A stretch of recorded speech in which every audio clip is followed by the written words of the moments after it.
स्वामी जी, अब थोड़ी गहन बात करते हैं, मुक्ति की बात करते हैं कि अल्टीमेट जो मानव जीवन का लक्ष्य है मुक्ति को प्राप्त करना, और मुक्ति को प्राप्त करने के लिए मुझे दो शब्द बहुत सुंदर लगे, बंध पूर्वक निर्जरा और संवर पूर्वक निर्जरा। बंध पूर्वक निर्जरा होती है वो संसार भ्रमण के लिए होता है, अगर शुभ भाव हो तो सदगति, अशुभ भाव हो तो दुर्गति, और संवर पूर्वक निर्जरा के अंदर तो वो सीधा मुक्ति का मार्ग है, मोक्ष के नायक और सहायक है। तो हमारे मुमुक्षुओं ने, हमारे महात्माओं ने मुझे ये फोन करके बताया कि बंध पूर्वक निर्जरा और संवर पूर्वक निर्जरा का गहराई से अध्ययन हम स्वामी जी के मुखारबिंद से सुनना चाहते हैं, तो कृपया दोनों का आप गहन स्पष्टीकरण दीजिए। प्रश्न के लिए धन्यवाद। निर्जरा का मतलब होता है व्यय होना, व्यतीत होना, पास होना, उसका तो निर्जरा का ये मीनिंग है। डिस्चार्ज भी बोल सकते हैं। तो निर्जरा तो हर इंसान के लिए कंपलसरी है, ये कोई पुरुषार्थ नहीं है, ये मैकेनिकल प्रोसेस है। मगर वो निर्जरा होते समय उसका आंतरिक पुरुषार्थ क्या है वो इम्पोर्टेंट है। वहां बंध और संवर शब्द लागू होता है, बाहर की अवस्था को सिर्फ निर्जरा शब्द लागू होता है, और अंदर से की अवस्था को बंध या संवर शब्द लागू होता है। तो बंध पूर्वक निर्जरा का मतलब है आपने ये संयोग कर्म के फल स्वरूप खत्म किया, इसके साथ अंदर आपने कौन से राग द्वेष से बंध किया, नया बंध, और बाहर निर्जरा होती है तो वो बंध पूर्वक निर्जरा कहेंगे। संवर पूर्वक निर्जरा, संवर का मतलब होता है स्वस्वरूप में रहने के साथ निर्जरा। तो जब स्वस्वरूप में रहोगे और संयोग जब पास होता रहेगा तो नया बंध नहीं पड़ेगा। तो बंध पूर्वक निर्जरा वो चारों गति के लिए है, और संवर पूर्वक निर्जरा वो मुक्ति के मार्ग में आगे बढ़ने के लिए है। तो संवर और बंध इसका बहुत इंपॉर्टेंट है। तो जीवन में जन्म से मौत तक जो कुछ भी घटित होता है, व्यतीत होता है, पास होता है, वो केवल निर्जरा है। निर्जरा कहो, डिस्चार्ज कहो, निकाल कहो, या इसको नो कर्म भी बोल सकते हैं। आध्यात्म में उसका इम्पोर्टेंट नहीं है, मगर सोशल रिलीजियस लाइफ में इसका इम्पोर्टेंट है। आध्यात्म के लाइफ, आध्यात्म के मार्ग में अंदर की आपकी जागृति कहो, पुरुषार्थ कहो, परिणति कहो, लक्ष्य कहो, वो क्या है? वो डिस्चार्ज के समय, निर्जरा के समय आपकी इंटरनल अवेयरनेस क्या है, उसकी वैल्यू आध्यात्म में है। अगर वो बंध पूर्वक निर्जरा होती है, अंदर बंध डालते हैं राग द्वेष के, कर्म के, और बाहर निर्जरा होती है, तो वो चारों गति में घूमने का एक रास्ता है।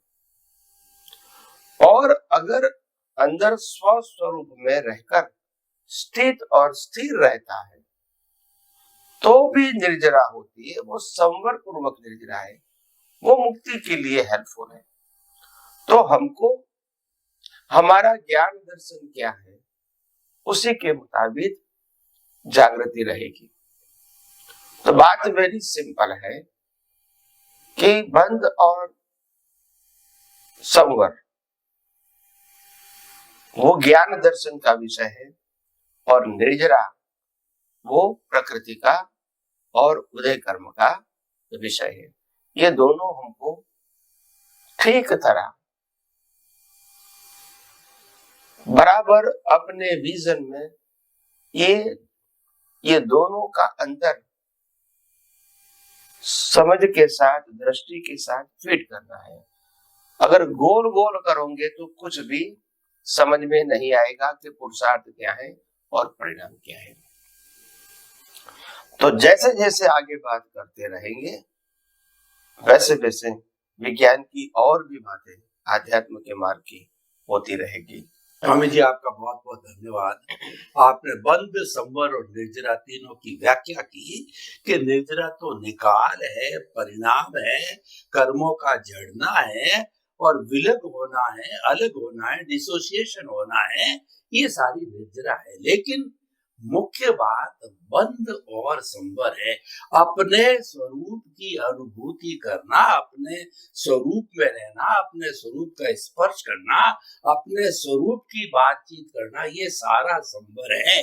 अगर वो हमारे केंद्र में आत्मा है तो वह संवर पूर्वक निर्जरा है और वो मुक्ति का मार्ग है। और केंद्र में देहाध्यास है तो वो हमारा बंध है। अगर वो अच्छा है तो सदगति है और बुरा है तो दुर्गति है। तो स्वामी जी बहुत सुंदर स्पष्टीकरण है। और एक सामान्य व्यक्ति भी इसको समझ करके अपने जीवन में लागू करे तो मुक्ति के मार्ग पर वो चल पड़े। स्वामी जी, हम साधना कहिए, मुक्ति कहिए बात कर रहे हैं और ऐसा कहा जाता है क्रिया में मुक्ति नहीं है, मुक्ति भावों में है। तो भाव तीन तरह के कहे जाते हैं, शुद्ध भाव, शुभ भाव और अशुभ भाव। तो जो शुभ और अशुभ है जैसा आप बताते हैं वो तो मन वचन काया से जुड़े हुए, और शुद्ध का जो संबंध है हमारे अस्तित्व से है, हमारी आत्मा से है, हमारे स्वरूप से है। तो किस तरीके से इसकी व्याख्या कीजिए कि शुद्ध भाव किस तरीके से मुक्ति में सहायक है और शुभ और अशुभ किस तरीके से संसार भ्रमण कराते हैं, इसका थोड़ा खुलासा कीजिए स्वामी जी। प्रश्न के लिए धन्यवाद। हम अपने जीवन में सांसारिक अपेक्षाओं के साथ जो भी भाव करते हैं वो भाव शुभ या अशुभ होते हैं, क्योंकि उनमें अपेक्षा है, मेरे को इस प्रकार जीना है, मेरे को इस प्रकार प्राप्ति करना है, मेरे को इस प्रकार के संयोग चाहिए। तो जब प्राप्ति की बात आएगी उसमें शुभ अशुभ दोनों रहेगा। और शुभ अशुभ दोनों का कारण क्या है?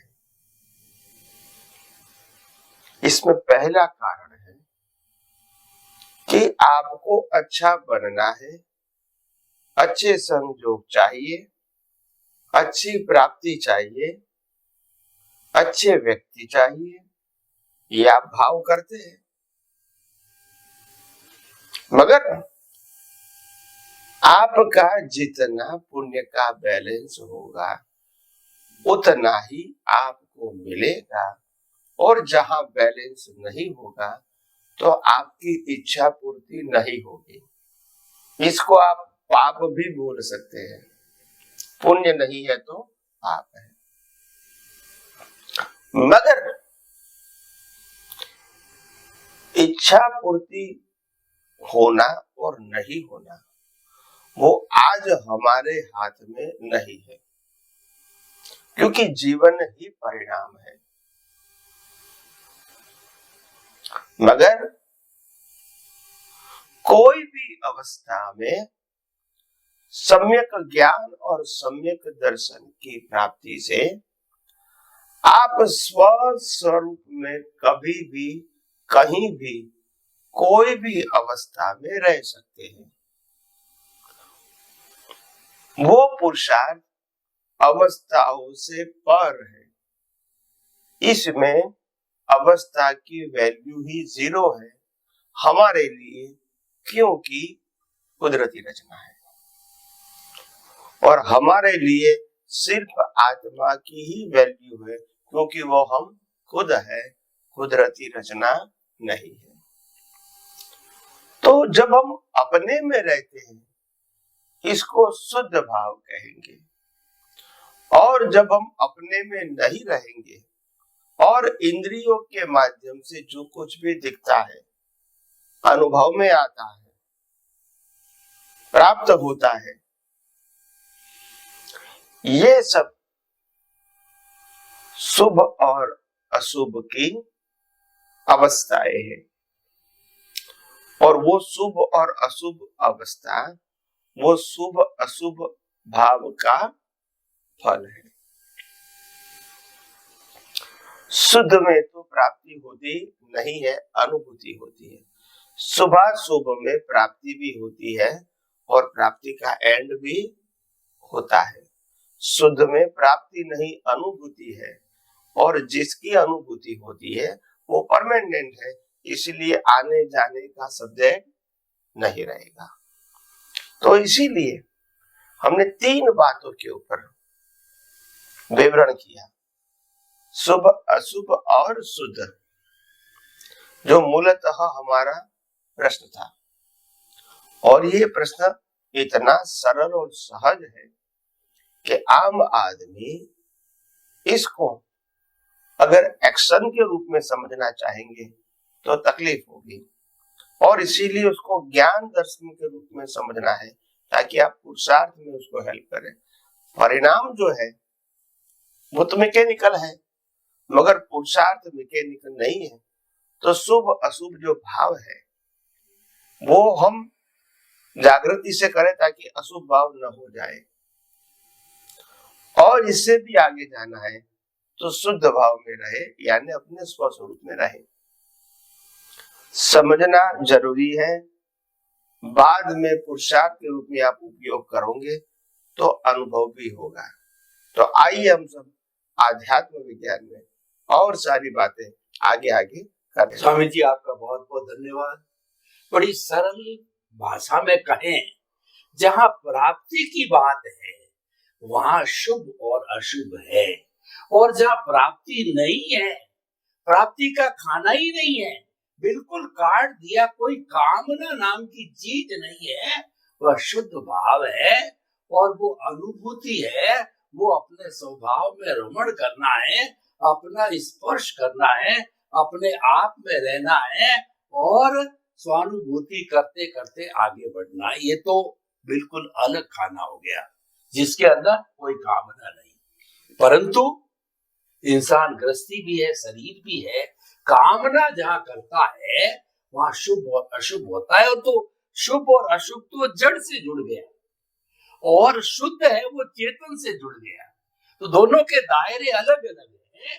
तो इसीलिए जड़ में मन वचन काया से जुड़ी हम, कामना किससे होगी? मन वचन काया से होगी, क्योंकि हमारा देहाध्यास सेंटर में है। तो जो भाव, अगर अच्छे भाव किए तो शुभ होंगे और बुरे भाव किए अशुभ होंगे। बिल्कुल सिंपल गणित है, बिल्कुल सिंपल समीकरण है। तो इसीलिए कुल मिलाकर के जो मुक्ति चाहते हैं महात्मा, उनको शुद्ध भावों में स्वरूप में रहना है। और फिर भी हो जाता है, कर्मों का फोर्स कहिए या व्यक्ति भूल से भी चला जाता है, तो फिर शुभ और अशुभ के खाते में जाता है, उसके वो परिणाम में बदलता है। शुद्ध का तो परिणाम मुक्ति है, उसका वो तो अनुभूति है, उसका कोई परिणाम नहीं है। इसीलिए जो गहन साधना करते हैं उनको शुद्ध भाव में रहना चाहिए। ये स्वामी जी आपने बताया, बहुत बहुत धन्यवाद।